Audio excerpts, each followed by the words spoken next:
Marais, merci donc à vous d'avoir répondu à cette invitation qui est celle de la ville de Paris et de Geneviève Garrigos, ici présente, à venir me rejoindre, qui est présidente de la 7e commission du Conseil de Paris. Voilà. Et à ce titre-là, elle nous a permis, elle l'a souhaité, et elle a obtenu, d'ailleurs, que nous organisions un colloque autour des 50 ans du plan Condor. 25 novembre 1975, signé ce plan Condor, et il nous a semblé important d'avoir une initiative à ce moment-là, pour ce moment-là. Et donc nous avons répondu très favorablement à cette proposition qui nous a été faite, et nous avons beaucoup travaillé. Vous avez pu voir l'expo, très probablement, qui est de l'autre côté, sur Au Foyer, avec d'ailleurs un ou deux livres qui vous est proposé. Et puis, ma foi, nous allons passer 2-3 heures à peu près ensemble pour faire en sorte 2h30, pour permettre de fouiller un peu la question avec nos invités et avec des témoignages. Mais en attendant, je laisse la parole à Geneviève Garrigos. Bonsoir et merci. Merci, un immense merci à vous tous et toutes d'être là ce soir. Merci à toutes les associations qui se sont unies, rassemblées pour organiser cette soirée. Merci aux personnes qui sont justement par visio, c'est ça aussi la magie de la technique. Et merci.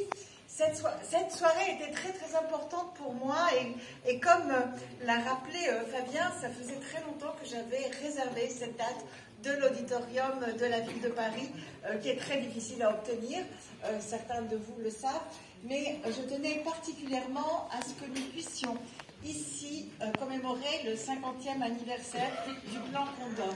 C'est vrai qu'il y a 2 ans, on a organisé avec la ville de Paris la commémoration du coup d'État en Uruguay, du coup d'État de Pinochet.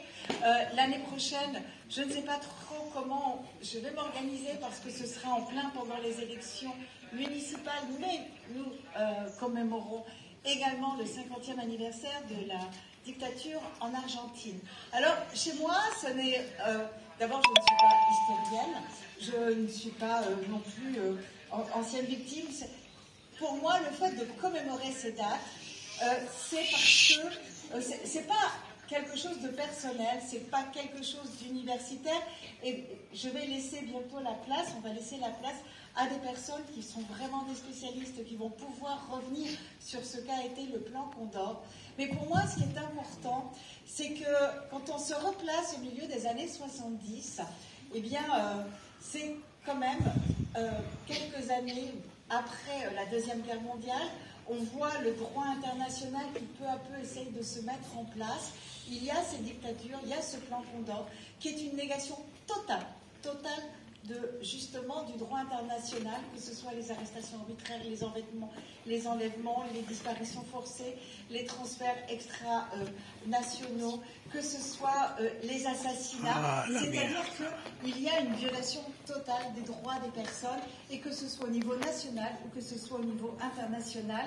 Et c'est le réseau qui va être constitué en lui-même est quelque chose que je pense qu'on n'avait même pas imaginé un jour qu'on pourrait en arriver là, puisque, y compris aux États-Unis, en Europe, des personnes ont été assassinées dans le cadre de ce plan Condor.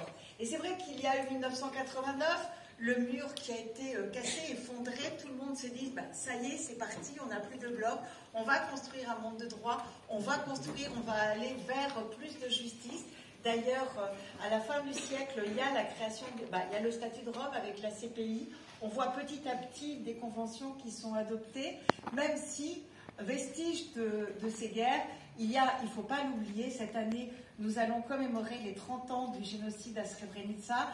L'année dernière, c'était les 30 ans du génocide Tutsi.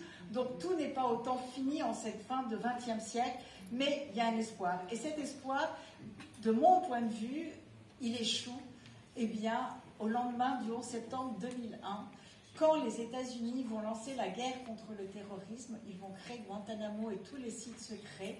Et tout d'un coup, moi, et je le dis comme je le ressens, parce que c'est à ce moment-là où je me suis dit, mais ils sont toujours là.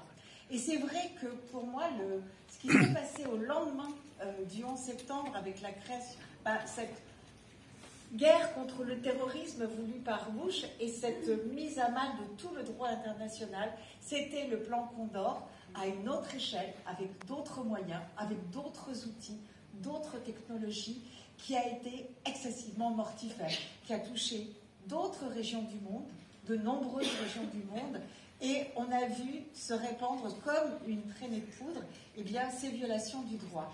Et depuis